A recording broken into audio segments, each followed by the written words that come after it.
What's up, everyone? It's Roll Call with Karina Nistal. This is episode 32.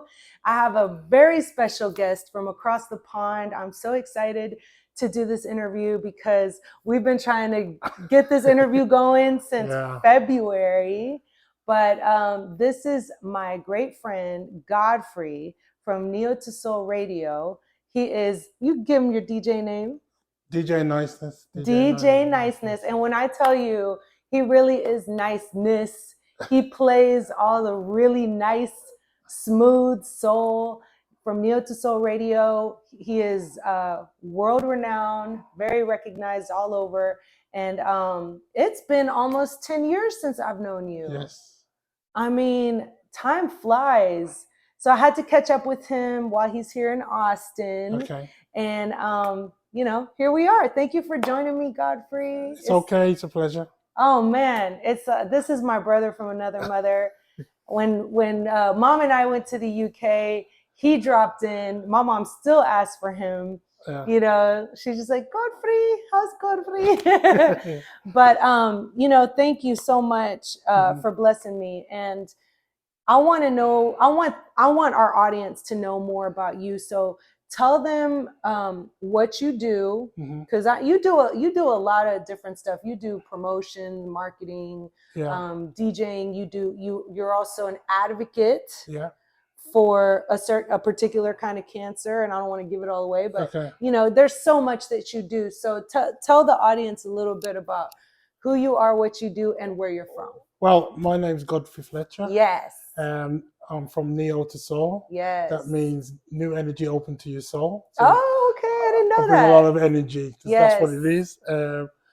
Part of my job is I do a bit of artist development. So because I always think everyone's got a gift. Yes. And it's to bring out the gift. Mm-hmm. Also, I do a bit of mentoring, youth work. I'm a DJ. I'm a promoter. Mm-hmm. I work with organizations as to promote what they're doing. Like in England, I'm working with a organization where it's about women. It's about safe homes, and we put on events and all that kind of things. Yes. Also, I do a lot of things with, like I says, cancer, prostate cancer, and all that. Prostate cancer. So I'm an ambassador for prostate cancer UK. So I do a lot of things with that as well. So I do advocates with other people as well. Yes, and that's a beautiful thing, because you are a people person. You are a community person, and you really promote the music community. And the soul music community. But I've always appreciated that about you, because when you check out his mixes, you can hear what he promotes, and it's quality music. So what got you started? Like, what made DJ Niceness become DJ Niceness? Well, really what it was, it's very, really funny. I always tell this story, people believe me. I'm from a West Indian background. Okay. So it's kind of like, I didn't come from music. Mm-hmm. I found out about music because basically what it was, as I can remember, I was 6 years old. Wow. In the Jamaican family, there's always a radiogram. Right? I don't know if you know. Yes, there's a radiogram in the front room. And I used to always sit there, and I was a bit curious about what comes out of the radio. Yeah. So I used to sit there and going, who's inside that radio? And I used to always say, so one day I got a screwdriver, went in the back, and I looked, I went, there's no one in here. And what happened, my dad caught me, and he disciplined me. Oh, yeah. But I still went back. Uh-huh. So in the end, I said to myself, I love music. Yeah. It's worth the beating or worth the discipline. I just won't give up. Right. You know what I mean? And because in them times it was like, my dad's from a Christian background. So basically, like, within a year, if he didn't have God in there in any words, it was evil. You know what I mean? So I had to discover music with love. Yes.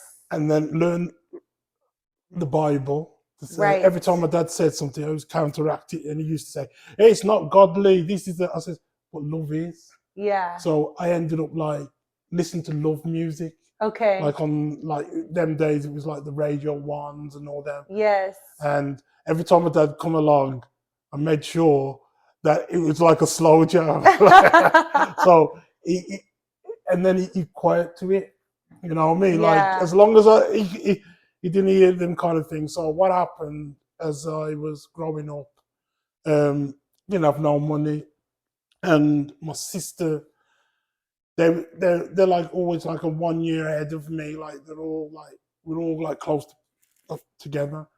And my dad always used to say he's going back to Jamaica, so he wants us out the house. So, oh wow, you know what I mean. So all my life, I used to always think I gotta leave when I was 16. So I was prepared for it. Wow. So I always used to say to my mom, on my birthday, I'm 11, I'm 12, yeah. I'm 13, every year. And at 16, I just went, I gotta go because I saw my sisters leaving at 16. Wow. They went to London. Yeah. So I started to go down London a bit, stay down there.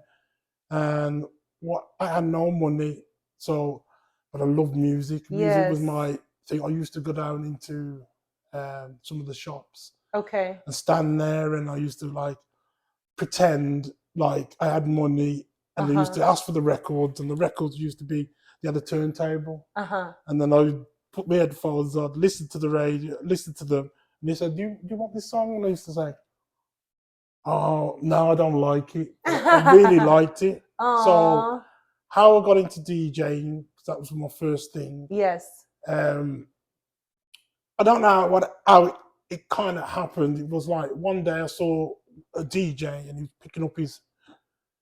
Them days it was vinyl. Yes. He was picking them up like that, and he went, "Oh, my back," and I went. Something went off my head. I went, I could carry his records. Yeah. So basically, what happened? I said to the guy, I said, "Where do you play?" And he said, "Oh, I'm playing down this place." It wasn't far from my sister's. So I said, "I'll carry your records." I said, "Because you're kind of struggling and lifting these big boxes." So that's the only way I got into the clubs. Okay. So I got in the clubs like that way, fast forward. Like, so I did that for like 6 months, carrying these records. And, wow. And he learned me a trick in them days. It was like, because I thought in them days, when you're in a club, the dance floor's full. Yes. You're doing a good job. Right. And he said to me, he says, look at the promoter and look at the manager. He says, if your dance floor's full, he says, watch what I do. Yeah. If your dance floor's full, your manager's unhappy because no one's going to the bar. And secondly, he will have a word with the promoter and then you're going to be sacked. Basically. Yeah. Because it's like, so he says, what you have to do is kind of like alternate. He said it's more of a kind of watch the crowd. Yes. So you got to win.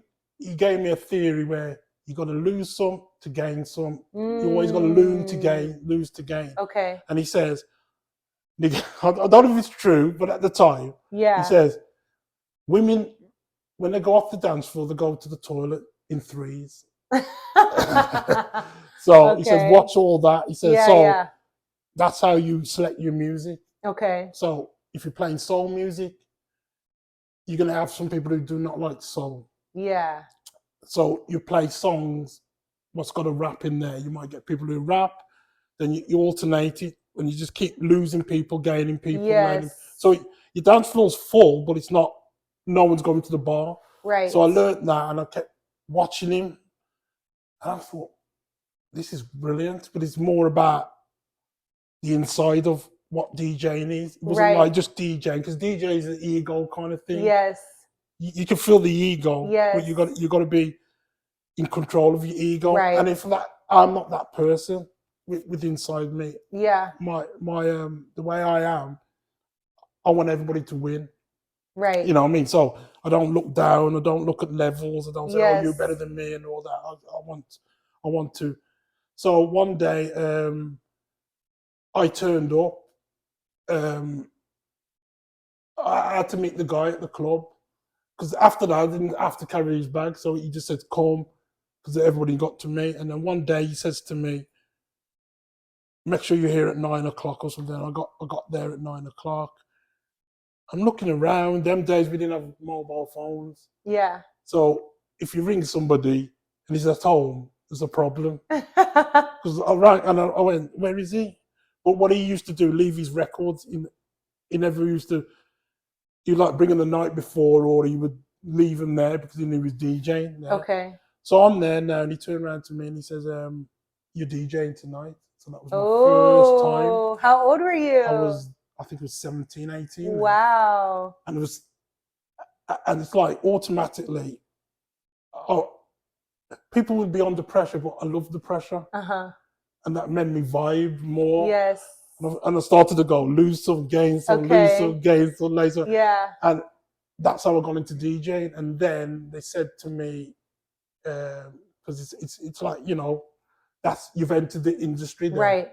So, and because I didn't come from London, basically what happened, I was the country guy, you know what I mean? So they wouldn't let you in. So you had to work your way into it because you didn't come from that area. You know, like I don't know in America what it is. If you're not from New York, they won't let you come into, you know what I mean? It's like cliquish. Yeah, it's cliquish. So that's the first time I learned about the music industry. Oh, wow. Yeah. What was that first record you put on? Do you remember? Oh no. I don't actually remember, because how we used to do the set was at 11 o'clock, the song what's the hit then. Yes. That's the song what you hit. Okay. Anything before 11 o'clock, basically, you can play new music and all that kind of thing, because the people are just coming in, they're not really paying attention. But as soon as 11 o'clock and everybody's full, the song what's the biggest song at that time, that's the first one you drop. Okay. And then you work your way like that. You work it that way. So I can't actually remember the actual song I played. I just knew it was the biggest song then. I had to play. Yeah. You know what I mean? I wasn't like, you can't play, like say if it's number one in the chart, that's the first, only if it's got to be the banger. Right. You know what I mean? Yeah. It's got to be that song. Right. Yeah. That's really cool. Yeah. So that's how I got into the industry. Like I said, I was in the industry that way. So if I heard this correctly, were you raised in Jamaica? No, I was born over here. My parents are from Jamaica. Yes. So they came over around the Windrush area. Okay.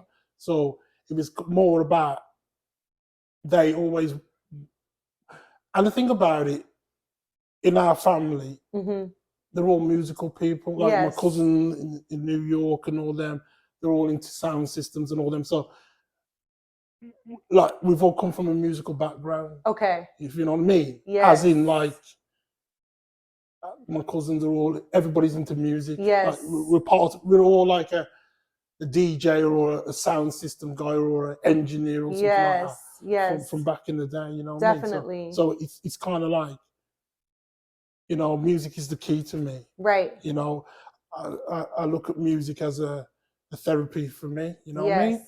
And like I say, the industry, from even that early start, when I started going to the industry, I knew that it's not a nice industry to be in. Right. So I always wanted to be the nice person. That's why I got my name, DJ Niceness. DJ Niceness. Yeah. And you are. Yeah, because I always wanted to be the good person in there. And I was always the one who asked the question. Yeah. And I remember because I was out of town, the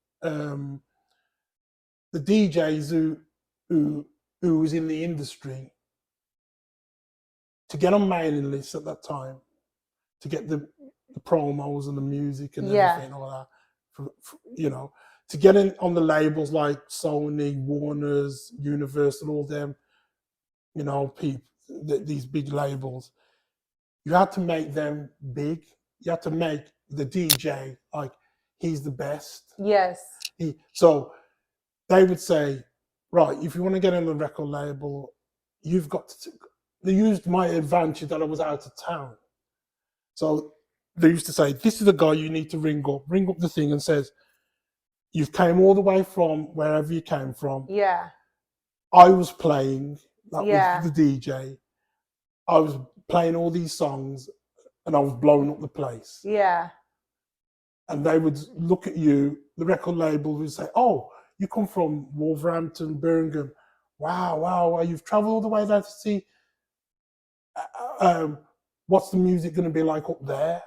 So they was more interested of getting their DJ to come to up in, because it was a London base. Everybody was like, you have to be in London to make it. You know what I mean?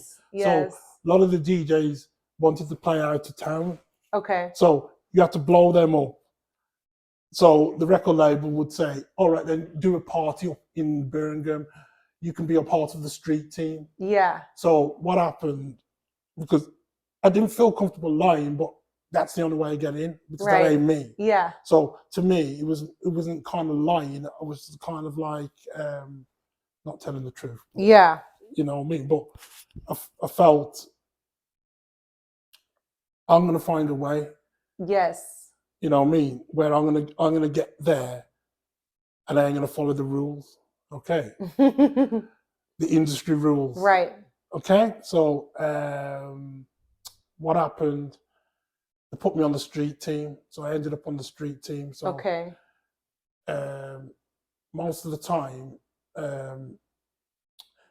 you have to go to London all the time and all that. And yeah. Even when you interview people. And how long was that commute for you?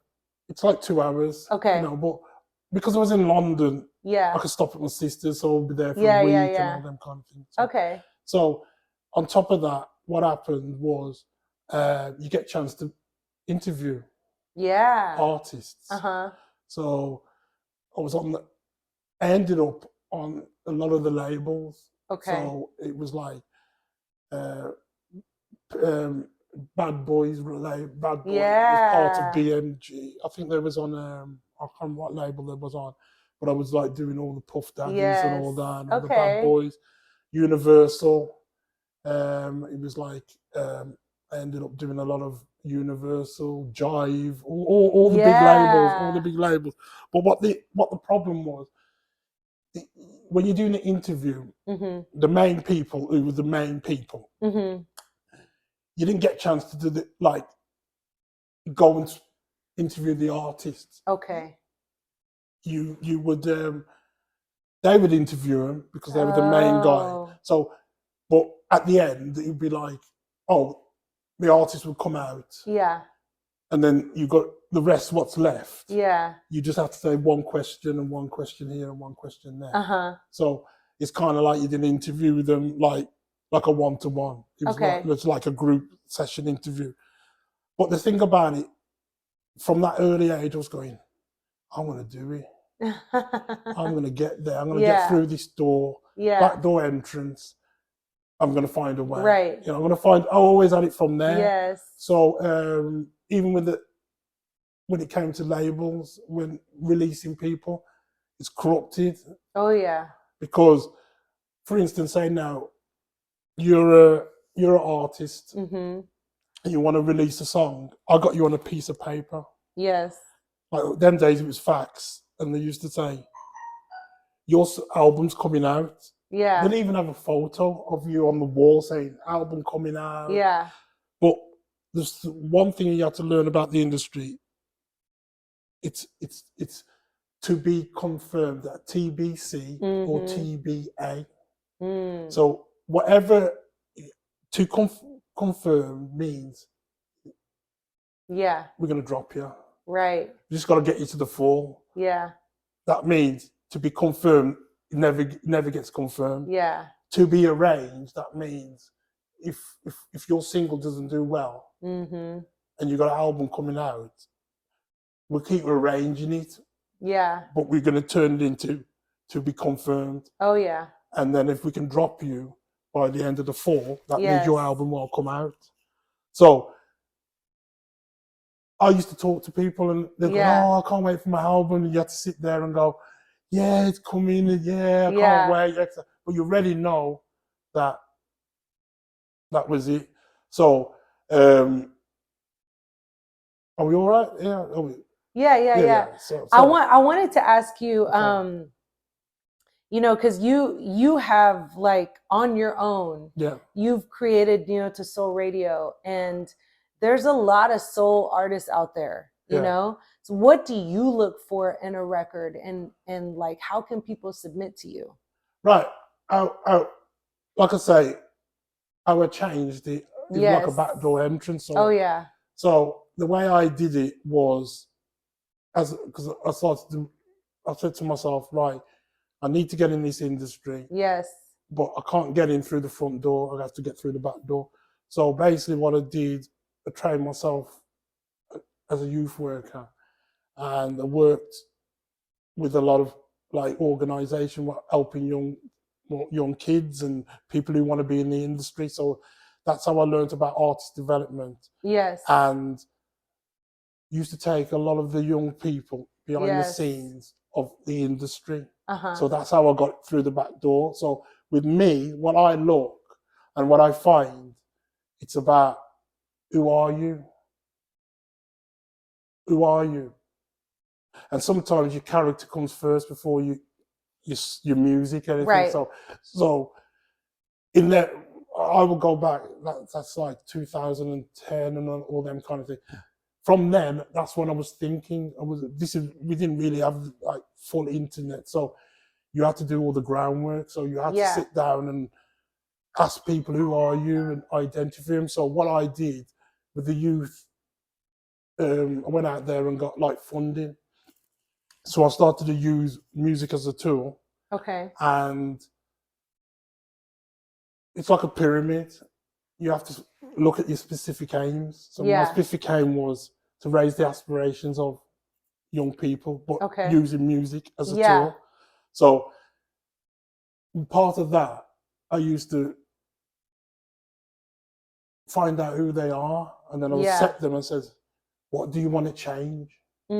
So going back to what you were saying, so I use that philosophy all the way through to like artists. Yes. And I remember the first time I came, I started to look for seminars. So there was a seminar in Atlanta. So it was the first time I come over to Atlanta, and I was on a panel called Across the Pond. But because I was on the panel, I looked at everybody, what they were saying, and I looked at all the artists who wanted to be artists. And the first thing that I said to them, but who are you? What do you want to change in this industry? Who do you want to, what you want to do? Yeah. You're an artist, but that ain't who you are. Yeah. That's what you do. So who are you really?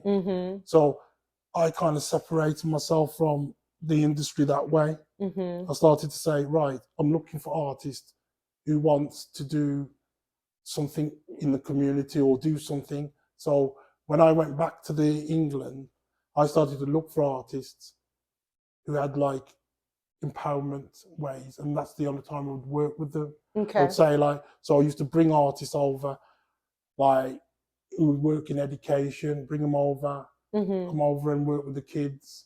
I would go and find budgets for them and all that. Yeah. And I bring every artist I used to bring over, they all had a purpose. So that's what separated me. I wasn't just any artist. It was women with purpose. You have to have a purpose. Right. You know what I mean? So that's what I look in somebody. I look at artists, and when I go and search for artists, they have to have a purpose. Right. And I want to change something, or I want to, because part of it is I want to match you up with an organization. Okay. You know what I mean? It's not like I want to play your music. Yeah. I want to build relationships and build partnerships and absolutely and do all them kind of things. So that's what it is. Okay. That is really cool. Like I don't even know if I knew the extent of even what Neo2Soul stood for. Yeah. You know, as an acronym. And that makes so much more sense to me on a deeper level, you know. but you know, for like the audience that's tuned in, like I think that that's incredible, and I think that more DJs and more radio shows, radio platforms should be doing what you're doing. Yeah. So with that said, where can we find you? Well, you can Google me. Okay. Because I'm at the top. Right. Yes. Yes. So if you type in Neo2Soul, and that's a number 2. Number 2 in the middle. Yes. So it's NEO number 2 Soul. That's SOUL. Yes. And Neo2Soul.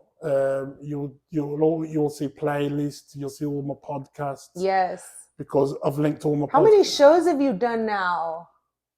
Well, at the moment, for the last year, I'm doing a female takeover. Yes. So basically, it's just female artists. Sorry, males. There's no males on there. Right. Because males ain't got nothing to say. So no, I've just because what it is to me, everything I do is a project. Yeah. It's not just a show. It's a project. It's bringing women together. And out of that, I'm working with organisations. So it's linked into organisations who wants to empower women. Yes. So I got, when I do the female takeover, I bring 60 artists together, female, different from all different countries, because I've travelled all over. So I've got relationships in Scandinavia and all that. So bring them together, and it's a project. Yeah. So the female takeover is a project in its own self, because you've been on one of my things, what I did. Yes. What's in your locker? Remember we did What's in Your Locker? Yeah. And it was for the school. It was fun. I'm trying to bring that back. What's in Your Locker? That means it's just to break down 12 questions, asking about yourself to find out who you are really more. Yes. More than just you're a singer. You know right. What I mean? So that's where I am at now. So just type in Google Neo2Soul. Okay. Or go on Instagram, because I'm more on Instagram. Okay. As Neo2Soul playlist. Yes. And you'll see like my podcast and all that, and just engage with me. That's it. So that's what it is now. That's incredible. I'm so glad we got to talk, and I learned a little more about you and your history. And like, I mean, you really, I knew that you had so much experience and so much background, but it's nice to hear like the background of how everything sort of came together. There's more, but it's like I've just like a narrowed it down. You've condensed it. Yeah, I've just condensed it down. Well, we can do a part 2. Yeah. You know, we could definitely do a part 2. But I'm so glad you were able to join me, and I don't know if there's anything else you want to add before we. No, I'm just saying, like you say. Yeah. What a person, find out who you are first. Yes. And it's okay, you know, as an artist, that take your time. Yeah. Find out who you are, what you want to. I always say, what do you want to change? Because we're in this world to have a purpose. Right. And there's a different, and as well, difference between purpose and calling is different. Because your purpose can always change, depending on what situation you're in. Yes. But when you're on calling, it's something you have to do. Absolutely. And right about now, I'm on calling. Yes. So my purpose has changed. So my calling is, I have to change something. Right. Yep. In this industry. You know what I mean? It's a love, it's my love. Yes. But even if it's me, helping women rise more. Right. You know what I mean? I'm changing something. Yes. You know, because I don't want to be seen as the nice one in the industry, because there's not a lot of us in there. You know what I mean? There's not a lot. So if you can come to me and ask me any questions, I'll be truthful. Yes, and that you are. And that's what it is. It's about me telling the truth, because at the end of the day, my truth is somebody else's lie. I love that. I love when he says that. He's told me that in multiple conversations. Oh my goodness. That's great. I'm so excited. I can't wait till people check this out. And seriously, follow DJ Niceness. Follow Neo2Soul Radio, Neo2Soul playlist. Look him up on Mixcloud. You can follow his well, I'm not really on me. I'm on Podomatic. So Podomatic, that's right. Podomatic. I'm sorry. Podomatic. It is Podomatic. .com. Yes, Podomatic.com. So just Google me. Yes. Neo2Soul. Yes. You'll find me. And I'll put some of these links at the end of the video. Yeah. But you guys definitely follow him. He definitely has a message. There's so much more. And you know, there's so much more. Yeah, I know there's so much more. We're gonna dive a little deeper on episode 2, but we appreciate you guys tuning in. For now, follow him. Okay. And you will not regret it. Yes, you'll not regret it. Thank you guys for tuning in, and we'll see you at the next episode. Okay.